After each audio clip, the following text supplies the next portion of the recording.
ఆశ్రయిస్తున్న రామానుజుడు కామాది దోష హరమాత్మ పదాశ్రితాను కామాది దోష అన్నింటినీ కూడా హరించేటటువంటి అలాంటి రామానుజులకు నా శిరస్సు వచ్చి దాసోహం చేస్తున్నాను అని చెప్పినట్లుగా అలాంటి రామానుజులు ఎవరండి? నమ్మాళ్వారు పాదుకుడు.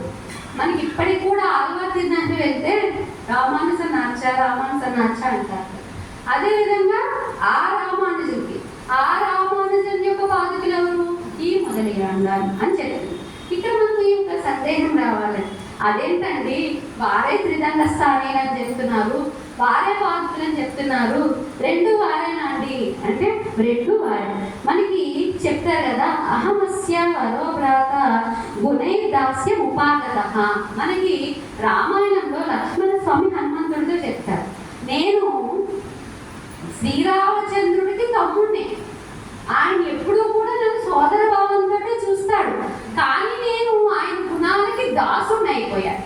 నేను ఆయన గుణాలకి దాసుడిగా ఉన్నానే తప్ప ఆయన ఎప్పుడూ కూడా నేను ఆయన సోదర భావంతో చూసిన నేను ఆయన గుణాలతో దాసుడినై ఆయన విషయంలో ఉంటాను అని చెప్పినట్లుగా ఇక్కడ భగవద్ రామానుజులు వీరికి త్రిదండ స్థానీయులని చూసినా కూడా వీరు ఎప్పుడూ కూడా వారి పాదుకే స్థానంలోనే ఉన్నారు అని మనకి ఇక్కడ పెద్దలు చెప్తున్నారు అనమాట.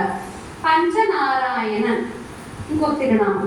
పంచనారాయణన్ అంటే ఏంటంటే వీరు భగవద్ రామానుజులు మేలుకోట అంతా కూడా తీర్చిదిద్దేశాక అక్కడ ఇందాక స్వామి చెప్పినట్టుగా సాలగ్రామ క్షేత్రం. ఇప్పుడు మనకి ఎంత గొప్ప వాళ్ళైనా సరే వెనకాల కొంచెం ప్రోత్సాహం ఉండాలండి. అక్కడ ఏం చేశారు అంటే కొంతమంది జైలు